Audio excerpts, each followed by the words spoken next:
Welcome back to అమ్మ వంట మాధుర్యం. ఇవాళ మా ఇంట్లో మా మమ్మీ వనభోజనాలు ఏర్పాటు చేశారనమాట. సో అందులో ఏమేమి వెరైటీస్ చూద్దామా? ఇదిగోండి మా ఇంట్లో ఉన్న చిన్న ఉసిరి చెట్టు కింద తినిపోతున్నాము. సో స్పెషల్స్ వచ్చేసరికి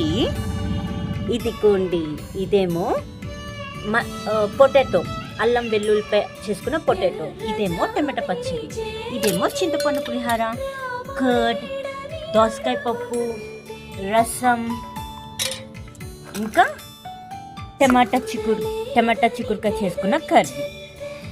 సో అన్నీ సర్వ్ చేసుకుంటే ప్లేట్ ఇట్లా తయారైంది. అయితే ఇంకా లాస్ట్లో పెరుగు వేసుకొని ఎండ్ చేసేస్తామన్నమాట. ఇది మీకు నచ్చినట్టయితే లైక్ చేయండి, షేర్ చేయండి, సబ్స్క్రైబ్ చేసుకోండి.